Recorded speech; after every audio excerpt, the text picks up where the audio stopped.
দেখো আজকে ২৭ তারিখ। তো ঘুম থেকে তো উঠে পড়েছি মোটামুটি সকাল সকালে। মা অনেকগুলো জামগুলো কুড়িয়ে এনেছে। আর আজকে দেখি বাবা এখনও ঘুমিয়ে আছে। এমনিতে কাজ হয়নি, যখন ফ্রি বাদ দাও। মা এখানে পাতা তুলছে আর আমি দড়িগুলো দেখে এলাম ঠিকঠাক রাখা আছে নাকি। তারপর বেশ কয়েকটা ছবি তুললাম, মন চাইলো সেই জন্য। যাই হোক, ছবি তুলতে তুলতে ভাবলাম এরকম চুলটা কেটেছি কিন্তু খারাপ লাগছে না, দাঁত তো মাজা হয়েই গেছে। এখানে দেখো বাবার লুঙ্গি নিয়ে এরকম ঢং করছি। যাই হোক, তারপর চারদিকটা দেখছিলাম যে কতটা কাজ হয়েছে, কী ব্যাপার। যদিও আমি কাজের অত কিছু বুঝি না, তবুও দেখলাম আর কি। খিদে পাচ্ছিলো বলে বিস্কিট খেয়ে নিলাম। তারপর মা সবাইকে ঘুগনি মুড়ি বেড়ে দিল, সেগুলো খেয়ে আবার সময় মতো ওষুধও খেয়ে নিলাম। এদিকে এই যে গতকাল বলেছিলাম না, পাইপ, মেশিন, তার সব বিভিন্ন জায়গায় রাখা আছে, কাল আর দেখায়নি, আজ দেখালাম। এদিকে এতগুলো জায়গায় জল দিতে হবে। বাবা আজকের আর পাইপ দিয়ে জল দেয়নি, বালতিতে ভরে ভরেই জল দিচ্ছে। কিছু পলিথিন ছিল, সেগুলো উনুনে করে দিয়ে এলাম। এদিকে মা শরবত করেছে, আমি নিজেও খেলাম, বাবাকেও দিলাম। মা এখানে রান্না করছে আর আমি মার ওপর দেখো ধেপে আছি। এরকম হয়, কত যে ছেলে মানুষ করি তার ঠিক নেই। টুকটাক এডিট করছিলাম বাগানের ওখানে বসে। তারপর এখানে দেখছি চারপাশটায় গাছে একটা ফুল হয়ে আছে। তারপর আর কি ঝটপট জবা ফুলটা তুলে নিলাম, বেশ সুন্দর লাগছে। কিন্তু ওদিকে সেখানে দেখি ছেলেগুলো বল খেলছে। রোজ বারণ করলে শুনে না, এত অসভ্যের পাশ করে এদের বাড়ির লোকজন সেরকম। মা কিছু জ্বালানি নিয়ে যাচ্ছে আর আমি ফুল গাছগুলো একটু জল দিতে এলাম। যে গরম হয়েছে ওয়েদারটা, কী আর বলবো। দুটো গাছে জল দিয়েছি আপাতত, বাকিগুলোতে মা বাবা সময় করে দেয়। এগুলোতে দেওয়ার কথা অত একটা মনে থাকে না। গাছটা জল দিতে যেন প্রাণ ফিরে পেয়েছে। যাই হোক, এখানে দেখলাম কয়েকটা জামরুল ধরেছে, একবার হয়ে গেছে আবার হয়েছে। মৌচাকটার দিকে তাকাই, কিছুই তো আর নেই। এদিকে বাবার জল দেওয়া এখন শেষ হয়নি, কারণ পুরোটা ঘুরে ঘুরে উঠে উঠে দিতে হচ্ছে, সেই জন্য কিছু তক্তা বাবা রেখে দিয়ে এলো। আমি স্নান করে চলে এসেছি আর এখানে পাতাটা দেখছিলাম, বেলপাতা। মা খাবার দিয়ে গেল, আমিও ফুল দিয়ে দিলাম। আর বাবার জন্য কিছু ফুল রাখা আছে, ওখানে বাবা কিছু গাছের গোড়ায় জল দিচ্ছে। আমি চুল চিরুনি করছি আর এরকম লক্স আছে নাকি দেখছি। আর এই জামরুলগুলো বাবা পেড়ে দিল, আমি চেষ্টা করছিলাম কিন্তু পারিনি, কারণ আমার হাত পায়নি। যাই হোক, এদিকে মা ভাত বেড়ে বসেছিল, আমি চটপট এসে খেতে বসে পড়েছি, কারণ প্রচণ্ড খিদে পেয়েছিল। এই ওষুধটার এক্সপায়ারি ডেট পেরিয়ে গেছে, ফেলে দিতে হবে। দড়িগুলো বাবা রুদে দিয়েছে, ওষুধটা এখানে বের করে রাখলাম। আর এই যে কুল জামরুল বাবা ঠাকুরের কাছে দিয়েছে। দুটো ডাব ছিল, কাটলো।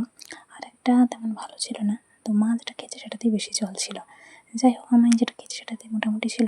বাবাকে খেতে বললাম, বাবা তো খাইনি। তো এই হচ্ছে অবস্থা। যাকে মাকেও দিয়ে এলাম। এই যে দেখেছো, এইটাই মার জল ছিল মার জন্য। মা যে একটা পান ভেঙেছে বাবাকে দেবে বলে আমি একটা ভিডিও করে টুকটাক ছবি তুলছিলাম। তারপর ভাবলাম না, একটু শুয়ে পড়ে যাই, ঘুম হোক বা না হোক শুলেও শান্তি। ফ্যান চালাইনি, তারপর ভাবলাম না, গরম লাগছে, একটু চালিয়ে দিই। দুটো ফ্যানে চলছে। বিকেলে উঠে দেখি বাবা এই যে কুড়মালো খুলে এনেছে বাগান থেকে, প্রচণ্ড মেয়ে উঠেছে। মা কিছু শাক তুলে আনলো আর আমি ফলগুলো এখানে রেখেছি। তারপর এই যে চারটে আমি নিয়ে নিলাম, মা বাবাও নিয়ে নেবে সেখান থেকে। মা অল্প জলও নিয়ে নিল। আমার ইচ্ছে হলো সেজন্য টুকটাক গান গাইছিলাম। বাবা কিছু কিছু জিনিস পলিথিন চাপিয়ে দিয়েছে, তবে বাড়িটার উপর কীভাবে চাপাবে, কী করবে ওটাই ভাবছিল। কিন্তু আমি বললাম যে তেমন বৃষ্টির সম্ভাবনা নেই, চাপাতে হবে না, থাক। এখানে কিছুটা জল এখনও আছে, কাঠগুলোতে চাপিয়ে দিতে বলছিলাম। বাবা বলছে দাঁড়া, আগে বালিটা ঠিকঠাক করে দেখে আসি। বালি খোলা হয়ে আছে, সেই জন্য সেটাকে টেনে তার উপর পলিথিন দিয়ে এলো। আমি বারান্দা থেকে সেটুকুই দেখছিলাম। তারপর ভাবলাম যাই, নিচ থেকে একটু ঘুরে আসি। বাবা তখন কাঠ দিচ্ছে ওপরগুলোতে। কাজ প্রায় শেষের দিকে, তখন ওই যে একজন কাকু ফোন করছিল বাবার ফোনে একদিন আগে। বলেছিলাম নাকি একটু দরকারে, সে যাচ্ছে কারেক্টটা বাইকে করে, বলছে আবার আজকে রাত্রিবেলা ফোন করার কথা। যাই হোক, ওরা চলে গেল। আমি তারপর এখানে আম গাছের ছবি তুলছি, ফুলের ছবি তুলছি। একটা বোন যাচ্ছে আমার দিকে হাঁ করে তাকিয়ে, তার মার সাথে গল্প করতে করতে। ইটগুলোতে বাবা মোটামুটি চাপিয়ে দিয়েছে। তারপর বাবা আর আমি ধরাধরি করে পলিথিনটা চাপিয়ে দিলাম কাঠগুলোতে, যদিও সাইডের দিকে বেরিয়েছিল। বড় পলিথিনটা বলছিল চাপায়নি, অল্প অল্প করে বৃষ্টি পড়া শুরু হয়ে গেছে। মাও সন্ধে দিয়ে দিয়েছে, কারেন্ট বারবার যাচ্ছে আসছে। তো সে পলিথিনটা বাবা বের করেছিল ঘর থেকে, আবার ঘরে রাখতে গেছে, কারণ এখন চাপানো যাবে না। আর চাপালেও যদি জোরে বাতাস হয় তাহলে ঝাপটা কাটবে, অবস্থা আরও খারাপ হবে। দেখলাম কারেন্টটা আবার এসছে। বাবা এই জায়গাগুলোতে অল্প ঝুড়ো মাটি দিয়ে দিয়েছে, কারণ জল জমে কাদা হয়ে গেছে সেই জন্য। তারপর আর কি বৃষ্টি পড়ছে, আমি দাঁড়িয়ে দাঁড়িয়ে ছবি তুলছি। কারেন্ট তো নেই, ঝুড়ি বাতি যা ছিল আজকের এই যে শেষ।